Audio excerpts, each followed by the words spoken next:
Hello, ladies and gentlemen. I am the Omniviewer, and there's an old saying I know quite well because I see it often realized.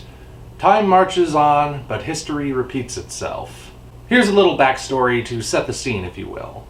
Last year, in the days leading up to the release of Godzilla King of the Monsters, Vera Farmiga was interviewed about her character, Dr. Emma Russell. Obviously, she couldn't give too much away at the time, but she did speak about how she was approaching the role, how she was viewing it as an actor and as a woman, and how she thought it was a good role for her to play. Now, it was a very innocuous interview, very straightforward. I didn't really leave any important detail out in that summary. I wasn't quoting it exactly, but I basically told you everything there is to know about it. That didn't stop certain outlets like Sci-Fi Wire taking Vera Farmiga's interview completely out of context and attempting to bait the Godzilla fandom into basically the same kind of crap that other fandoms have been sucked into by this point. Star Wars, Star Trek, you name it. They tried to say that Vera Farmiga claimed Godzilla King of the Monsters was the first movie to pass the Bechdel test in the whole franchise, and that, hey, what do you know, she's right. No other movie has ever passed the Bechdel test or has ever had a strong female lead, and boy, isn't it great we finally got a Godzilla movie that can do that. Oh, don't you feel ashamed, Godzilla fans? It was obvious bait. And obviously wrong. There are plenty of Godzilla movies that have had strong female protagonists and that have passed the Bechdel test. For as little as the Bechdel test even matters, if you ask me, but that's a completely different subject. So, what did we do in response? We didn't take it. A bunch of Godzilla YouTubers, myself included, all collectively decided to make our videos stating, first of all, you're wrong, and second, we're not going to fall for it. If you are a part of the Godzilla fandom, don't fall for it. Don't take the bait, don't rage about it, just leave this guy alone. Don't give him the attention, because that's exactly what he wants. If you don't remember this incident, that means we did our job. And it's kind of surprising that we all decided to do that sort of independently of each other. We didn't all get together and have this big meeting and say, we need to do this. Or if there was that kind of meeting, I didn't know about it. But either way, it worked. And it worked again a few weeks later when Sci-Fi Wire did the same thing when interviewing the design team about making Mothra's design for the movie. And how they tried to make her look feminine, and they tried twisting that into saying, hey, look, progressive feminism. That's never happened in these movies before. Right, Godzilla fans? Come at me! But we didn't fall for it again. So, I set all of that up for you because this could very well be happening again with Godzilla vs. Kong. And I want to nip it in the bud right now. Alright, originally I was just going to do a video all about this particular update. Because we had an interview with Eiza Gonzalez. I'm sorry if I'm mispronouncing the first name, but she's one of the people who is in Godzilla vs. Kong. And she was recently interviewed about the reshoots, her character, what she thinks the movie's going to be like. You know the standard drill. Very, very similar to the Vera Farmiga interview. And this is what she said, and I'm going to put the quote on screen for you to read along with me so you can know for certain that I'm not leaving anything out. Ms. Gonzalez states, and I quote, "Yeah, everything's been done. These movies take a long time because there's a lot of CGI in them. But yeah, we've done everything, and they're just going through and creating these incredible creatures. I'm just really excited to see it because it's these two worlds colliding. The fan base for Godzilla vs. Kong is incredible. When I say I'm in the movie, people are like, oh my god. Seeing that fanaticism and seeing how excited they are to see this movie makes me really excited. I think they're going to be really happy. Adam Wingard is so talented. Both stories are going parallel, as you'll see without giving anything away. It's a large cast as well, and it was really fun to be part of it. There's so much going on, but the heart of it is two young girls as well, which is such a positive message for society nowadays. It's just incredible. We did a few days of additional photography, but it wasn't really crazy. Like every other film, we did a couple days, And that was kind of it. When you do these big, massive films, there's always moments that you didn't see and want to fill in. It was really basic stuff, nothing too crucial or crazy. Alright, so my big takeaway from that when I first read the quote was, well, guess the reshoots weren't that big of a problem after all. Because there were rumors going around that we knew there were reshoots going on, that much we knew for certain, but the rumors stated that most of the film was probably going to be reshot because Warner Brothers and Legendary were panicking. And with no word to the contrary, a lot of people were actually believing it. If this quote is to be taken at face value and be interpreted as true, it was just a few little things throughout, the same sort of reshooting that every movie goes through practically. So, nothing to really worry about. The delay can mostly be traced to the fact that this is a very effects-heavy film and they needed more time to finish those effects.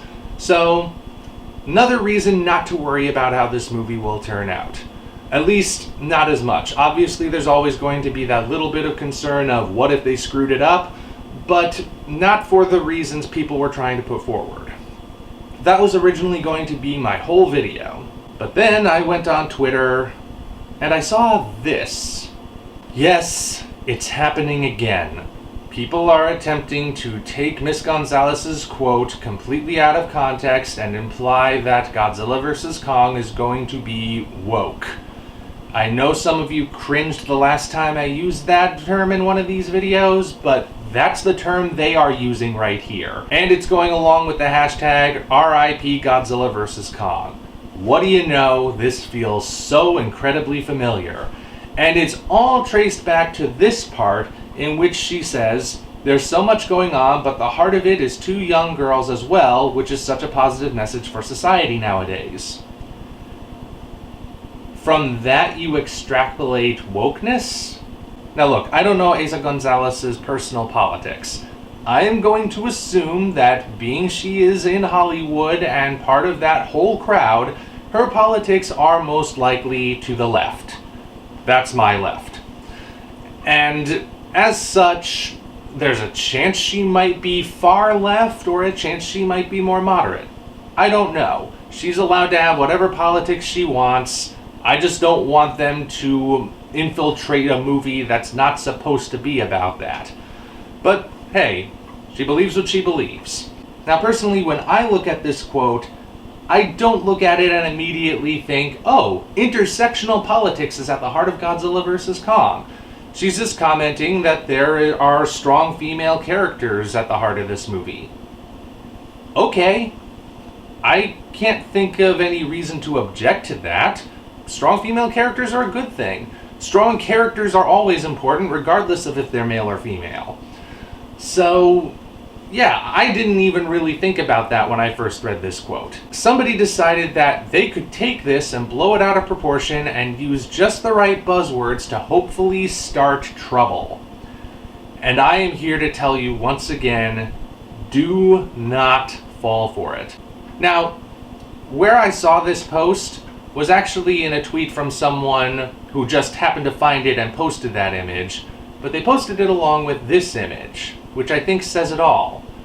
You don't want to take that bait. Now, if this movie does have strong female characters at its core, I see no problem with that. Like I said, there have been Godzilla movies in the past with strong female characters in them, sometimes multiple strong female characters. No one's going to object to that sort of thing, as long as they're well written. Personally, where I think something crosses over from being genuinely progressive into being regressive disguised as progressive is when it basically revels in the tribalism, revels in the identity to the point that the identity and the politics and the divisiveness take over. And the thing is, thus far, the Monsterverse hasn't done that. These movies actually are some of the most diverse movies coming out of Hollywood these days. And I mean genuinely diverse. You look at the casts of each movie and yes, there are Caucasian characters, there are Asian characters, there are black characters, there are male and female. It's pretty balanced throughout, and no big deal is made out of it in any of them. You could almost say that Kong Skull Island is slightly revisionist in that sense because it also has diversity in it, but also doesn't make a big deal out of it. But you know what? I'm okay with that. This is actually addressed, believe it or not, in the behind the scenes of King of the Mobsters interview with Anthony Ramos, I believe it is. There's a scene where he's talking about how he was standing on the set one day and he was looking around and he noticed how there were all kinds of people in this cast, and yet no big deal is made of it. They're all just presented not as tribes of different people, but as people. Because if there's one consistent message throughout the Monsterverse movies, it's that all that intersectionality, all that identity, all that bigotry, all of that petty human stuff doesn't matter when you're faced with something so much bigger than what you are. And yeah, the movies never do make a big deal out of it. They never say, you are the Latino characters, you are the black characters, you are the white characters, except for this section of you that are the female white characters, and you go over here with the female black characters, oh, and you're over here with the gay characters, and now you are all separated, and that is who your characters are. Roll the cameras. No, they're given their own personalities, however basic or complex they may be, and they are all treated as one whole. Isn't that what we want? And you may notice that when critiquing these movies, no one ever talks about whether or not they are good Japanese characters, good black characters, good female characters, good male characters. Most of the time when people are talking about them, they're just talking about whether or not they're good characters, independent of all that BS. Let's keep it that way. I don't know if Godzilla vs. Kong actually is going to wind up being woke, but I know that based on this single quote, there's no evidence to suggest that. And if it's going to remain consistent with the other 3 films that came before it, it's probably not going to be. It's probably just going to do what those other movies have done. Present a large, diverse cast, all just as people, not as tribes, not as identities that are constantly clashing with each other, but as individuals coming together as a whole. And I see no reason for that to be a bad thing. So let's stop looking for those kind of reasons to assume this movie's going to be bad. Let's in fact reserve judgment until we actually see a darn trailer. Okay?